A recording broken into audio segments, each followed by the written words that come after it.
High in the cold mountains, where survival leaves no room for mistakes, 3 mountain lion cubs were found beside the body of their mother, caught in an illegal trap. They were too young to understand what they had lost, but their bodies understood it well. Without a mother, they would not survive. Despite warmth, food, and every modern veterinary effort, the cubs grew weaker by the hour. As hope faded, an unthinkable decision was made, one that no textbook would ever recommend. Their lives were placed in the care of a grieving rescue dog. And from that moment on, the natural order began to bend in ways no one could have predicted. The morning light crept slowly over the high ridges of the Rocky Mountains, turning the remaining snowfields pale gold. Spring was supposed to soften the land, but up here, winter never truly let go. The air was thin, sharp enough to sting the lungs, and the forest lay quiet in a way that seasoned rangers had learned to respect. Silence in these mountains was never empty. It usually meant something had already happened. Noah Keller had walked these trails for nearly 30 years. He knew the difference between the calm of dawn and the stillness that followed violence. That morning, it was the second kind that stopped him near a narrow ravine tucked between granite outcrops. His radio crackled softly at his shoulder, but he barely noticed. What caught his eye were the disturbed stones and the faint, uneven marks in the dirt, small, frantic movements that did not belong to an adult predator. Then he saw them. 3 mountain lion cubs huddled deep inside a shallow rock hollow, their spotted coats damp with melting snow. They were impossibly small, no bigger than house cats, their bodies pressed together as if warmth alone could keep them alive. One lifted its head and let out a thin, rasping cry, more breath than sound. It echoed weakly against the stone and disappeared into the trees. A few feet away, tangled in a rusted steel trap, lay their mother. She had been dead for at least a day. The injury to her leg told Noah everything he needed to know. This was not an accident, not weather or hunger or the natural order of the wild. It was human. Illegal traps had been turning up more often along the mountain's edge, a grim reminder of how fragile wildlife conservation truly was when profit entered the picture. Noah knelt beside the cubs, keeping his distance. He had learned long ago that even in desperation, wild animals carried instincts older than fear. The cubs did not hiss or strike. They simply watched him with unfocused blue-gray eyes, too weak to understand that the world had already changed beyond repair. He keyed his radio with a steady hand. "I've got 3 mountain lion cubs," he said quietly. "Mother's down. Looks like a trap. They won't last long out here." Within an hour, a specialized transport vehicle from the High Ridge Wildlife Rescue Center wound its way up the mountain road. The center was small, underfunded, and constantly fighting rising veterinary care costs, but it was the last line of defense for animals like these.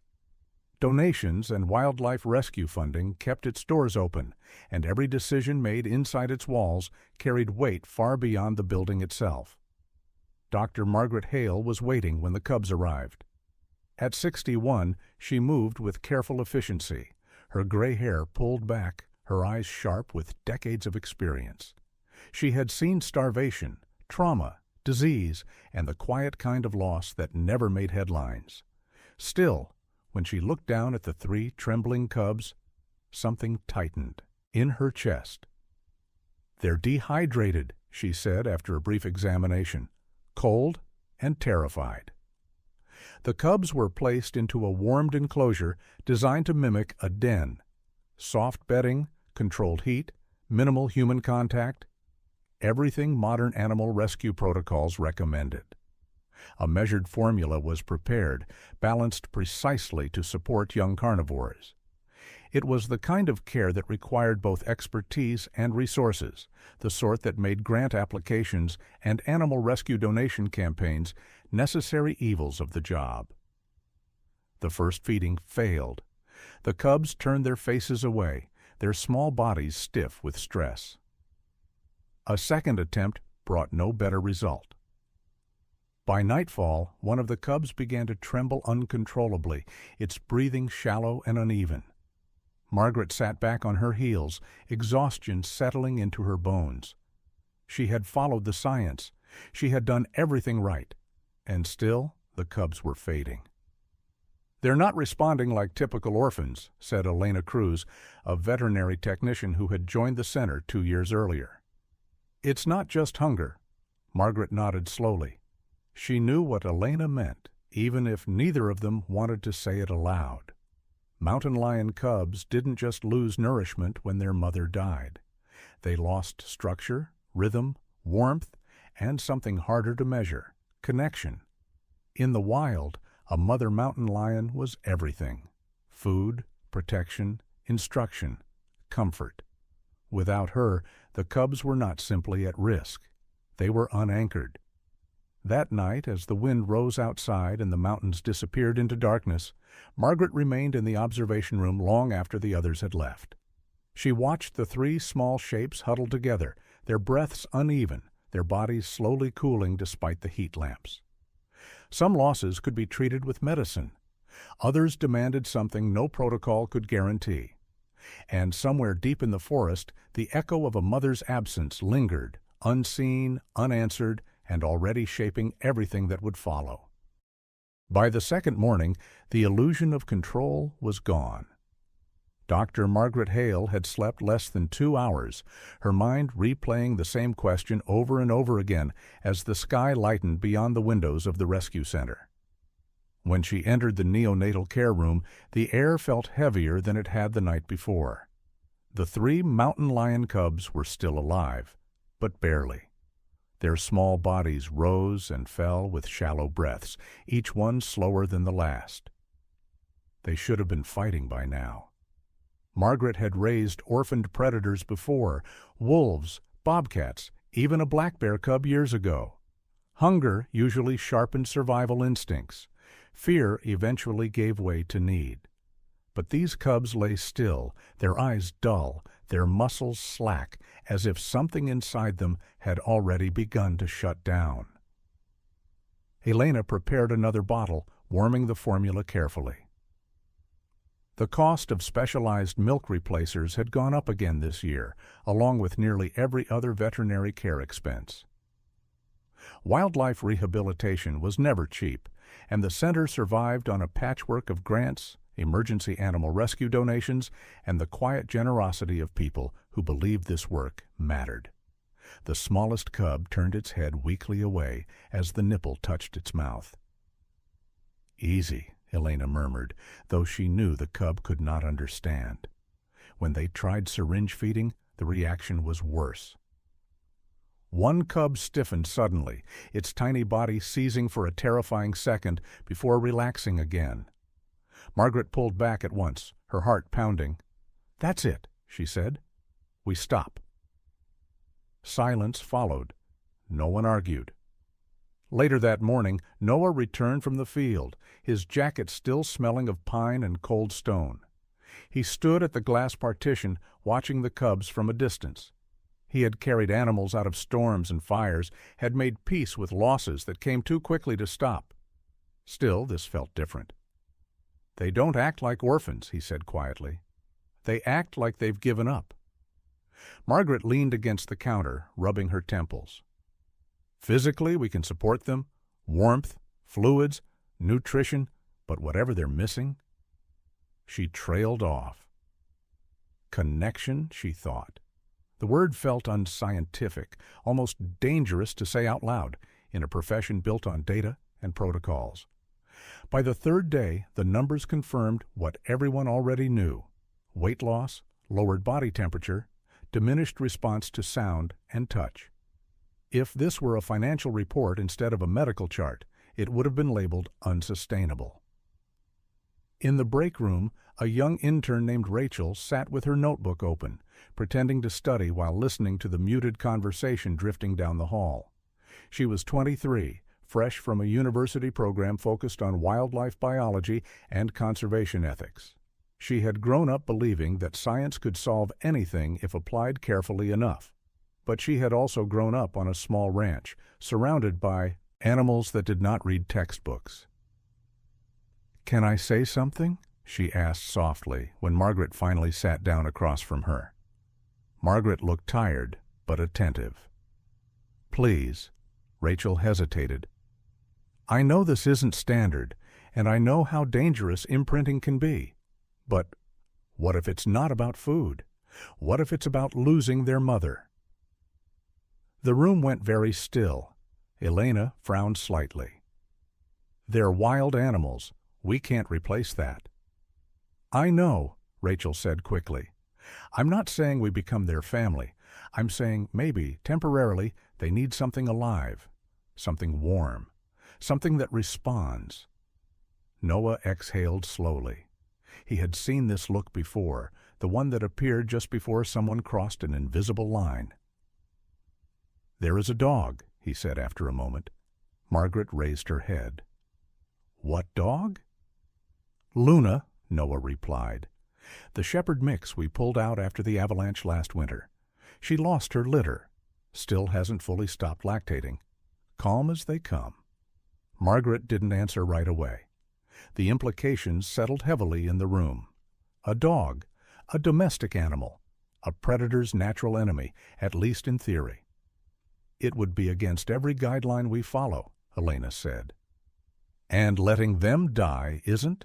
Noah asked quietly. Margaret closed her eyes. She thought of the funding proposals she had written, the lectures she had given about responsible wildlife rehabilitation, the fine line between intervention and interference.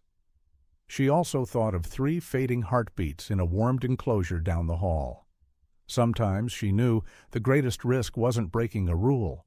It was doing nothing while pretending you had no choice. That afternoon, as the mountains stood indifferent beyond the windows, Margaret made a decision she would later describe as the hardest of her career. Not because it was reckless, but because it forced her to admit that science alone did not always reach the places where life was slipping away. And somewhere in the quiet wing of the rescue center, a golden-eyed dog lifted her head, unaware that she was about to step into a role no one had planned and no one would ever forget. Luna had been quiet since the avalanche. That was how the staff at the High Ridge Wildlife Rescue Center described her. Not withdrawn, not fearful, just quieter, as if some essential sound inside her had gone missing. She was a medium-sized shepherd mix with a thick tan coat and intelligent amber eyes, the kind of dog that watched everything before acting. When she had been pulled from a wall of snow months earlier, her body battered and her belly heavy with unborn puppies, no one had expected her to survive. Fewer still had expected her to be gentle afterward. She had given birth in the center's small veterinary wing, 6 healthy puppies that were quickly adopted by families down in the valley. Luna watched them leave one by one, her tail wagging politely, her eyes following until the doors closed. After that, she stopped pacing. She simply lay near the back fence during the afternoons, listening. Margaret had planned to find her a permanent home once spring arrived. A calm dog like Luna would have made someone an ideal companion. Low training costs, steady temperament, no aggression. But plans had a way of shifting at the rescue center. They always did. Now, as Margaret stood outside the holding area, watching Luna through the mesh gate, she felt the weight of the decision pressing down on her chest. This was not an experiment she could justify with charts or peer-reviewed studies. If it went wrong, there would be consequences, not only for the animals, but for the center itself.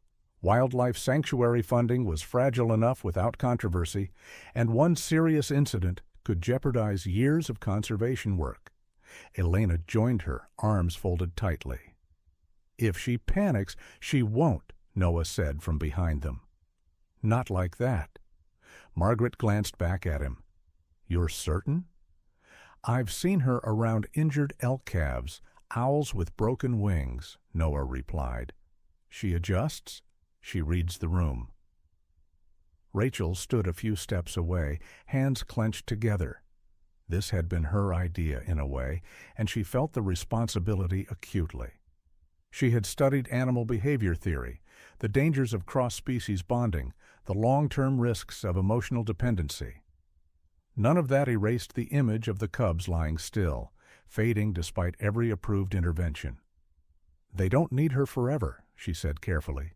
"They just need to feel something long enough to survive." Margaret nodded once. That was the line she could hold on to. The cubs were moved into a secondary enclosure, one designed for medical observation rather than long-term care. Cameras were set up, safety barriers prepared, every precaution taken that money, experience, and professional ethics could justify. Veterinary care costs had already exceeded the center's monthly budget, but that concern felt distant now, almost irrelevant. When Luna was led into the room, she stopped just inside the door. Her ears lifted, her nose moved slowly, tasting the unfamiliar air. The cubs responded instantly, weak cries rising from the bedding. The sound was thin, broken, but it was sound. Luna's body tensed, not with fear, but recognition. She took one careful step forward. Margaret's hand hovered near the emergency latch, her heart beating hard enough to drown out her thoughts. If Luna showed any sign of distress or aggression, this would end immediately. Instead, Luna lay down. It was not dramatic. There was no sudden rush, no display of dominance or confusion. She simply lowered herself to the floor and released a low, wavering sound that caught in Margaret's throat. It was the same sound she had made months earlier, searching for puppies that were no longer there. The smallest cub lifted its head. Time seemed to stretch as the cub inched forward, its movements slow and uncertain. Luna did not move. She did not sniff aggressively or retreat. She waited. When the cub pressed against her belly, something in the room shifted. The cub stilled, then began to nurse. Elena covered her mouth. Rachel felt tears spill down her cheeks before she could stop them. Even Noah, who had seen too much to be easily shaken, let out a quiet breath he hadn't realized he was holding. Within minutes, the other two cubs followed, drawn by warmth and instinct older than species. Luna adjusted her position carefully, curling around them, her body forming a barrier against the cold. The cubs' breathing deepened, their small bodies relaxed.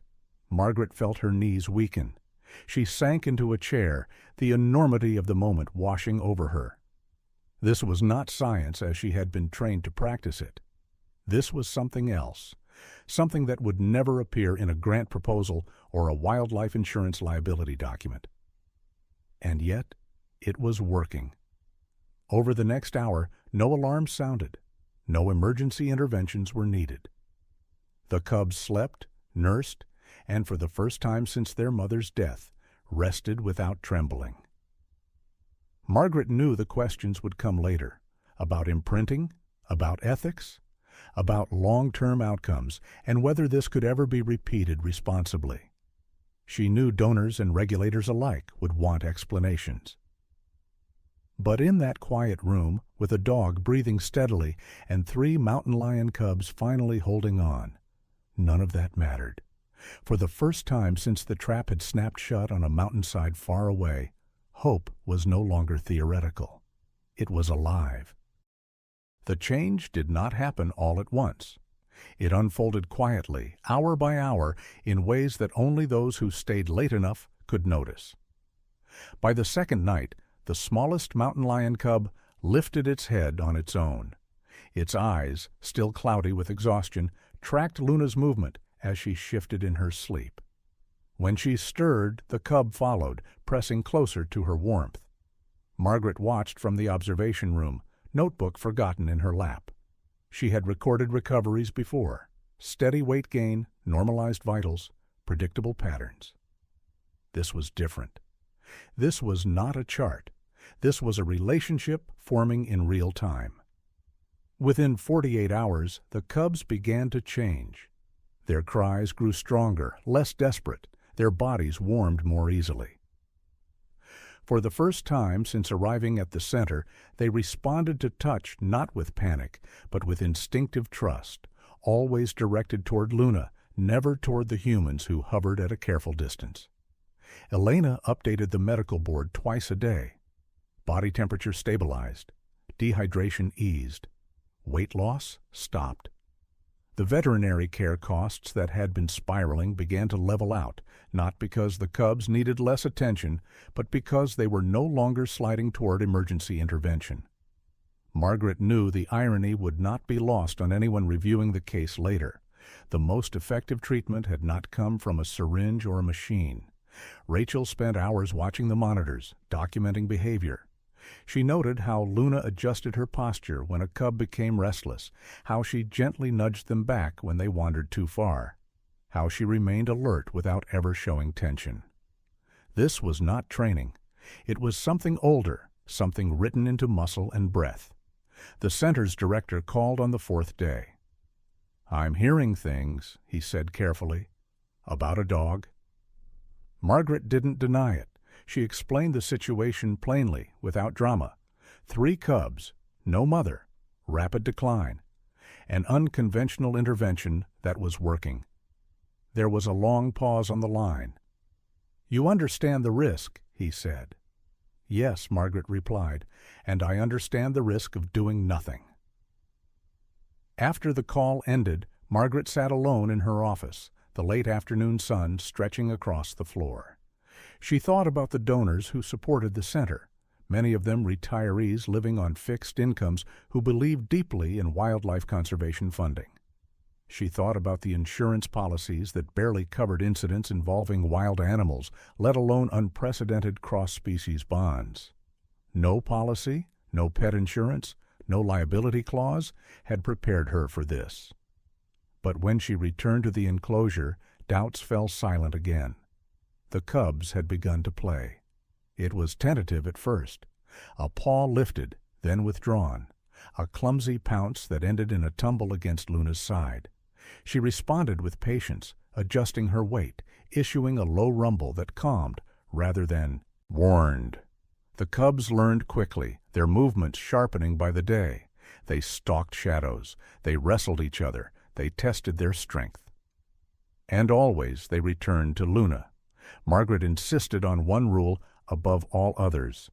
No human bonding. The cubs were never held, never comforted by hand. Food supplements were introduced slowly, offered only after nursing, and always with Luna nearby. The goal was survival without dependence, an impossible balance perhaps, but the only ethical path forward. Noah watched it all with a quiet intensity. "They're still wild," he said one evening as they stood together outside the enclosure. "You can see it in the way they move." Margaret nodded. "Yes, and that's what frightens me." Because wild animals were not meant to stay. As the weeks passed, word spread quietly through professional circles, not through social media or press releases, but through careful phone calls and guarded emails. A colleague from Montana reached out, curious but cautious. A wildlife biologist requested observational data. The center's inbox filled with messages from supporters asking how the cubs were doing, along with a modest increase in animal rescue donations, enough to keep the lights on, enough to justify continuing. Still, Margaret knew this was not a happy ending. It was a pause. Mountain lions grew fast. Too fast. One morning, nearly 2 months after the cubs' arrival, Margaret stood at the enclosure door and felt a familiar heaviness settle in her chest.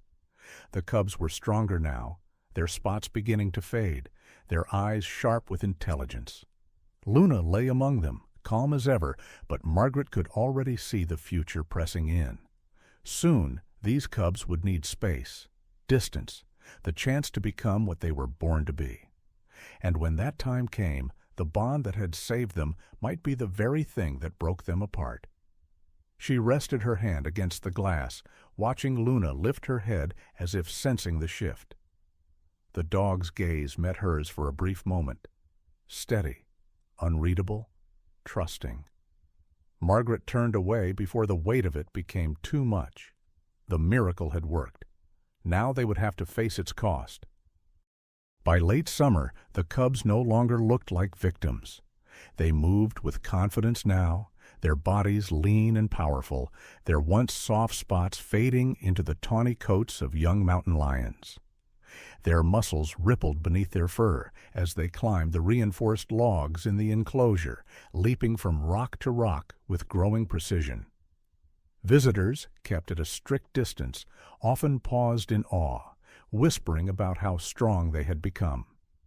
Few of them knew how close those same animals had once been to slipping away entirely. Luna watched it all from the ground. Her role had changed without anyone formally deciding it. She no longer lay constantly among the cubs. Instead, she observed, intervening only when their play grew too rough or when one wandered too far into a corner of the enclosure. At night, though, they still returned to her, curling against her sides as if the world beyond her warmth did not exist. Margaret felt the tension building long before anyone said it aloud. Mountain lions were solitary animals by nature. Their future depended on independence, territory, and distance, not attachment. Every guideline in wildlife conservation emphasized the same principle. Release must come before emotional dependence took root. And yet, each time Margaret considered separation, she remembered the first nights when the cubs had refused to eat, refused to fight, refused to live. The call from Montana came on an ordinary afternoon. "We can take them," said Dr. Alan Pierce, director of a high-altitude wildlife preserve nestled deep in the Bitterroot Range. "The habitat is ideal, minimal human exposure, large territory. They'd stay together." Margaret closed her eyes briefly. It was the best offer they could hope for. "There's one complication," she said carefully. Pierce listened as she explained. When she finished, there was a long silence on the line. "A dog," he said finally, "living with mountain lions?" "Yes." "That's unprecedented." "So was letting them die," Margaret replied. The Preserves Board requested documentation, behavioral footage, medical records. Weeks passed in tense correspondence. In the meantime, the cubs continued to grow, and so did their bond with Luna. When staff attempted the first short separation, the reaction was immediate. The cubs paced the enclosure, their calls sharp and urgent, echoing through the facility. They refused food. One slammed its body against the reinforced gate, teeth bared not in aggression, but panic. Across the property, Luna howled until her voice went hoarse, scratching at the door of the holding room until her paws bled. Elena ended the trial early, her hands shaking. "This isn't stress," she said. "This is distress?" Margaret knew what that meant. Prolonged separation under those conditions could cause lasting harm, both physical and psychological.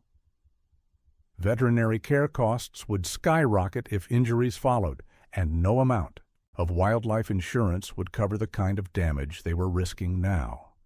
They tried again, adjusting variables, shorter distances, visual contact, gradual timing. Each attempt ended the same way. Rachel, who had once spoken so hopefully about temporary bonding, now sat in silence during the meetings. "We thought we could control this," she said one evening, her voice barely above a whisper. "But they formed a family." The word settled heavily over the room. Family. It was not a term used lightly in wildlife rehabilitation. Family implied permanence, obligation, loss. The Montana Preserve delayed its decision, uneasy with the implications.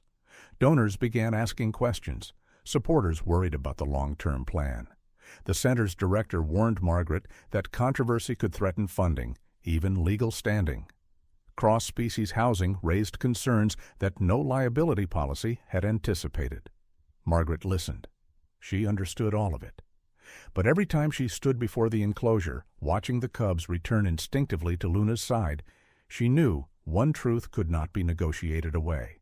Separating them too abruptly would not be an act of conservation. It would be an act of harm. The breakthrough came from an unexpected source.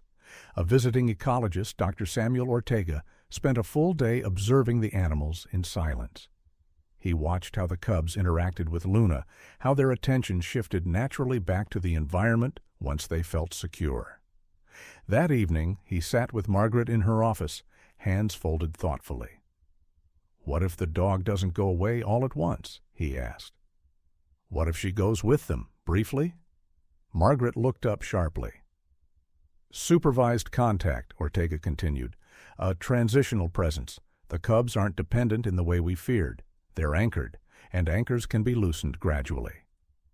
The idea was radical, risky, logistically complex, but for the first time in weeks, Margaret felt something she had almost forgotten: relief.